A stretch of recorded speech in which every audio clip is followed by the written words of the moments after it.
menganalogikan bahwa Dr. Richard tahu-tahu ya karena masalah tekanan hidup lalu dia mulai mabuk-mabukan, berzina dan lain sebagainya, tiba-tiba mulai menjadi sadar dengar azan, terus bertobat dan mati, lalu masuk surga, ya artinya bukan hanya selamat karena berbuat baik, tapi bahkan orang tidak percaya Yesus pun bisa selamat. Menurut saya ini blunder sekali. Shalom, salam damai surgawi untuk saudara-saudaraku. Masih tentang video dari Om Gilbert Lumaindong dengan Dr. Richard Lee. Kalau Om Gilbert mungkin sempat menonton apa yang saya sampaikan pada malam hari ini, kiranya ini bisa melunakkan hati daripada Om Gilbert untuk bisa rendah hati dan berbicara di media sosial tentang apa yang sudah disampaikan oleh Om Gilbert. Mungkin saya percaya bahwa apa yang Om Gilbert itu sampaikan di podcastnya Richard Lee itu mungkin di luar daripada penguasaan diri atau mungkin sesuatu yang spontanitas sehingga disampaikan karena mungkin ada pertimbangan tertentu, tetapi namanya sesuatu yang sudah disampaikan, dan ini adalah hari ke-10 di mana video itu sudah tersebar dan banyak orang sudah menonton. Bukan cuma saya saja memberikan tanggapan, tapi ada begitu banyak hamba Tuhan yang memberikan tanggapan, dan ada yang dengan cara yang frontal, ada yang dengan lemah lembut, ya ada juga yang apa adanya. Nah, saya sudah memberikan tanggapan kurang lebih 4 kali, dan saya dengan jujur mengatakan bahwa saya mengasihi Om Gilbert. Saya sedih karena Om Gilbert adalah pendeta senior yang ada di Sinode Gereja Bethel Indonesia, atau pendeta yang ada di kalangan karismatik yang sudah lama sekali melayani dan sudah punya banyak pengalaman dalam dunia pelayanan, ya, jadi berkat bagi banyak gereja, banyak jiwa-jiwa. Tetapi lewat podcast bersama dengan Dr. Richard Lee, semua yang sudah Om Gilbert bangun itu berpuluh-puluh tahun itu runtuh dalam seketika. Nah, saya tidak ingin apa yang sudah diucapkan oleh Om Gilbert itu diteruskan dan tidak diklarifikasi. Akhirnya ini bukan hanya berbahaya saja bagi orang-orang Kristen, tapi ini pun juga berbahaya bagi pelayanan Om Gilbert dan juga gereja-gereja yang ada di bawah naungan daripada Om Gilbert. Apalagi kalau lebih luas lagi berbicara, maka ini sudah berbicara tentang gereja-gereja yang ada di payung Sinode Gereja Bethel Indonesia. Nah, ada satu video saudara-saudara yang saya ingin tunjukkan di mana ini sesuatu yang sangat-sangat menyedihkan. Saya waktu mendengarkan ini, saya bukannya marah saudara-saudara, tapi saya mata berkaca-kaca karena Om Gilbert bisa mengatakan statement yang sesuatu yang menurut iman Kristen itu sudah sangat-sangat melanggar dan sangat-sangat menyesatkan. Saudara bisa dengarkan sebentar. Yang paling menakutkan buat saya kalau orang pergi ke dukun. Itu menakutkan. Kenapa? Dia percaya yang pasti bukan Tuhan. Kalau ini kan gini, saya nih Kristen kok saya rasa kayak belum menemukan Tuhan. Saya coba di sini, saya coba di sini, saya coba. Nggak apa-apa buat saya kan. Yang Dr. Richard cari kan Tuhan kan. Yang Dr. Richard cari kan Tuhan. Ujung-ujungnya kan God. If you are true God, please show yourself to me. Kan begitu. Dan jadikan saya orang yang lebih baik. Dan ketika kita jadi orang lebih baik, it's okay. Iya kan? Tapi kalau ke dukun enggak. Nah, kalau dukun mau jadi baik mau enggak, tapi kan sesembahannya udah pasti beda. Itu kan udah pasti beda lah. Nah, itu yang saya bilang. Tuhan menciptakan neraka untuk iblis dan malaikat-malaikatnya gitu. Saya jauh mau pindah-pindah agama apa hanya untuk mencari the true God gitu. The true God will reveal to you gitu. Udah simpel aja gitu kalau saya loh. Ya, saudara-saudara, Om Gilbert mengatakan bahwa justru saudara-saudara berbahaya itu adalah pergi ke dukun. Kalau pindah agama, namanya masih mencari Tuhan yang benar, yaitu sesuatu yang tidak apa-apa. Dan dia berkata bahwa kalau kita pergi ke dukun, sesembahannya pasti jelas. Artinya sesuatu yang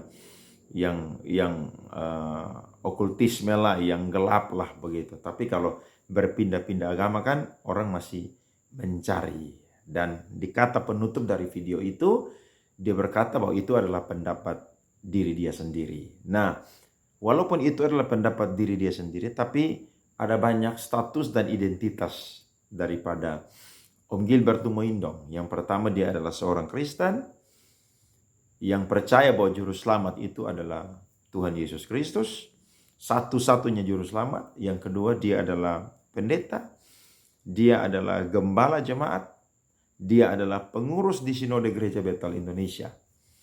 Dan ini sesuatu yang sangat menyedihkan, saudara-saudara.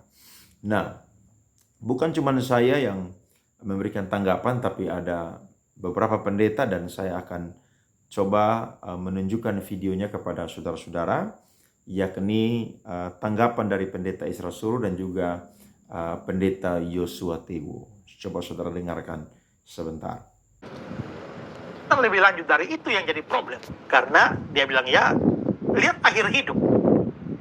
Contohnya ada seorang yang Kristen, hidup baik, tapi tahu-tahu di akhir hidupnya dia berbuat dosa, lalu mati. Ya, dia nggak selamat.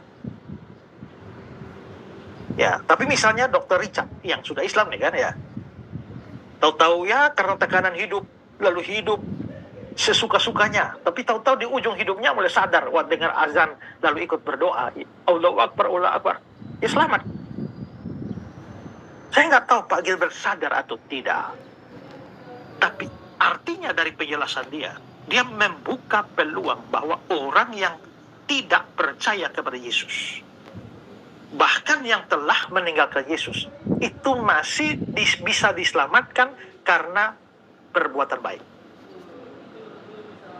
Bahkan sebenarnya ada dua kesalahan fatal di situ. Ya, bahwa bahkan kalau seorang Kristen pun, ya, kalau dia berbuat dosa di akhir hidupnya, lalu dia menjadi tidak selamat, artinya kita kembali pada, berarti selamat itu tergantung perbuatan baik dong. Dan karena itu tidak bisa ada satu orang pun sekarang yang bisa yakin akan selamat. Nah, kalau kita tanya Pak Martin Kagoya ini, yakin mati masuk surga? Bagaimana yakin? Kan belum tahu besok bagaimana. Hari ini yakin, tapi besok tiba-tiba berdosa mati. Ya. Dan berapa banyak orang yang pas minta ampun dosa baru mati. Ya. Kebanyakan kita berdosa belum sempat minta ampun kita mati. Ya. Kalau begitu artinya tidak ada satu orang pun bisa selamat. Nah, tapi oke lah, itu kita masih bisa, mungkin karena ada perbedaan pemahaman juga di dalam kekristenan. Tapi menganalogikan bahwa Dr. Richard tahu-tahu ya karena masalah tekanan hidup, lalu dia mulai mabuk-mabukan, berzina dan lain sebagainya, tiba-tiba mulai menjadi sadar dengar azan, terus bertobat dan mati, lalu masuk surga, ya artinya bukan hanya selamat karena berbuat baik, tapi bahkan orang tidak percaya Yesus pun bisa selamat. Menurut saya ini blunder sekali. Saya bilang ini pelacuran iman, saudara-saudara. Ya, apa yang dilakukan Pak Gilbert ini? Ya karena mengatakan Tuhan di Kristen dengan di Islam sama aja. Ya, satu Tuhan kok yang disembah semua, cuma caranya saja yang berbeda-beda dan seterusnya. Lalu waktu ditanyakan yang ketiga, jadi ditanyakan sama Richard Lee, mengatakan kalau Tuhan itu satu, ya, kalau agama itu satu, ya, apa yang saya tadi ada mau sampaikan sesuatu yang Richard sampaikan, yang Pak Gilbert itu jawabannya menari-nari, ya, soal jadi lupa ya. Ini yang ketiga poinnya sebenarnya. Tadi sudah muncul. Aduh, ini dia gara-gara dia ini muka begini nih. Tunggu. Soal kalau soal Richard ditanya kenapa nggak masuk Islam saja, ya yang dia bilang ya kan sama saja. Saya suka di Kristen karena masalah makan babinya yang dia munculkan. Artinya ya kalau Richard ditanya kalau agama semua sama kenapa Bapak nggak masuk Islam saja? Lalu Pak Gilbert jawabnya kan jawaban diplomatis, yang jawaban ambigu, jawaban ketakutan, nggak berani tegas. Ya, ini yang saya bilang kompromi nih. Yang mengatakan, ya saya suka di Kristen. Ya karena saya masih suka makan babi. Artinya kalau dia sudah nggak suka makan babi, nggak ada lagi yang bisa tahan dia pindah Islam dong. Murtad ke sana. Ya, sorry ya, saudara-saudara di Islam jangan salah paham ya. Bagi saya, orang yang keluar dari kekristenan juga istilahnya murtad. Bukan cuma kalian bisa punya istilah begitu. Bagi saya, orang yang keluar dari kekristenan, orang yang meninggalkan Yesus, melepaskan imannya dari Yesus, itu murtad asli itu. Karena Alkitab saya bahas itu masalah itu. Murtad itu melepaskan iman dari Yesus. Inilah dosa yang tidak terampunkan. Dosa yang membawa maut. Ya. Kalau soal pindah-pindah sinode, gereja, apa segala macam, ya sudahlah. Ya, apa yang disampaikan oleh Pak Isra Suru itu sesuatu yang betul sekali. Kenapa? Karena justru pada waktu dia ditanya itu adalah kesempatan bagi dia untuk menginjil. Dan juga Pak Isra mengatakan bahwa kalau dia berkata bahwa orang Kristen sendiri itu tidak diselamatkan atau tidak semua diselamatkan, maka Pak Isra berkata otomatis orang yang bukan Kristen pasti dia tidak akan selamat. Pasti dia tidak akan selamat. Kenapa? Karena yang Kristen yang tidak bertobat tidak akan selamat sekalipun agamanya Kristen. Apalagi yang bukan beragama Kristen, apalagi yang pindah agama, pasti dia tidak akan masuk surga. Itu yang disampaikan oleh Pendeta Isra Suru. Kemudian yang paling keras adalah Pendeta Joshua Teu. Beliau adalah partner dari Om Gilbert Lumoindong, di mana dulu mereka sama-sama, bahkan dia pun juga berkata bahwa dia dan Om Gilbert lah yang membuat kredo dari gereja GBI Glow. Dan waktu dia ketahuan dia itu adalah seorang yang percaya bahwa Allah itu adalah Allah yang esanya satu pribadi atau dia penganut Jesus only, maka dia mengambil keputusan untuk mengeluarkan diri dari Sinode Gereja Bethel Indonesia. Ya, itu sesuatu yang sah-sah saja. Tetapi justru saya salut dengan apa yang dilakukan oleh Om Joshua Teu, karena dia merasa bahwa apa yang dia pegang itu sesuatu yang dia perlu pertahankan, sekalipun banyak orang mengatakan itu sesat, tapi dia berani mengambil langkah untuk berbeda.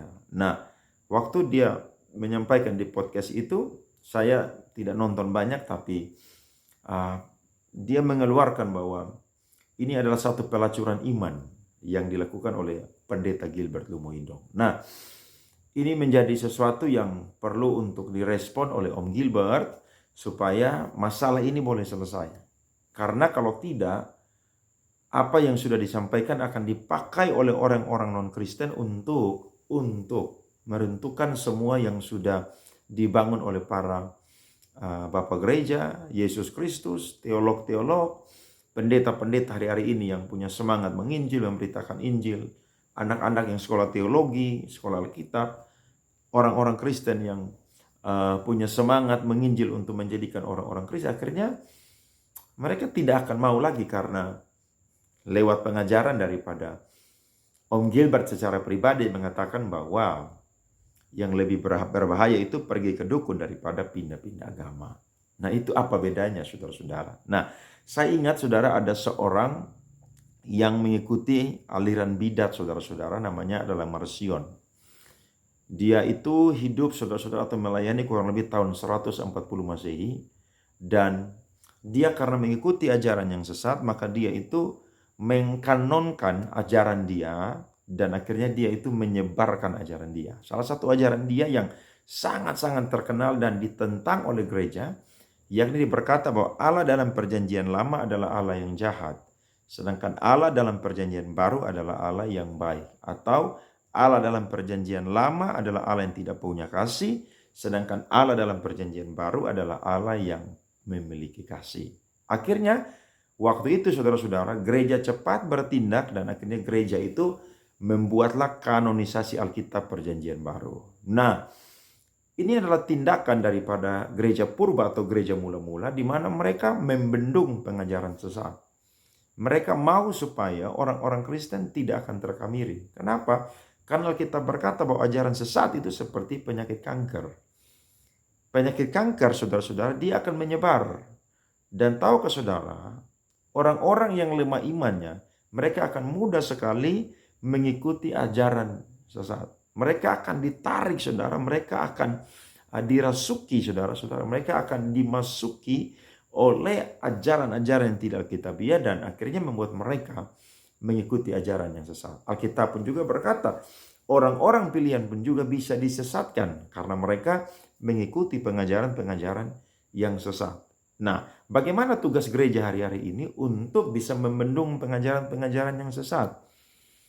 Gereja perlu untuk yang namanya bersuara tentang doktrin-doktrin kekristenan yang mendasar, saudara-saudara. Doktrin tentang Allah, doktrin tentang manusia, doktrin tentang keselamatan, doktrin tentang kristologi, doktrin tentang gereja, doktrin tentang akhir zaman. Atau bisa disimpulkan adalah teologi sistematika. Kemudian mempelajari juga tentang yang namanya mengeksegesis Alkitab, saudara-saudara. Bagaimana ilmu biblika itu dipakai sehingga Alkitab yang kita khotbahkan itu tidak salah. Jadi gereja perlu untuk membuka ruang untuk pengajaran-pengajaran kekristenan yang bersifat fundamentalis, ya, yang berbau doktrinal, karena yang membuat kekristenan berbeda dengan agama lain adalah doktrin, saudara-saudara.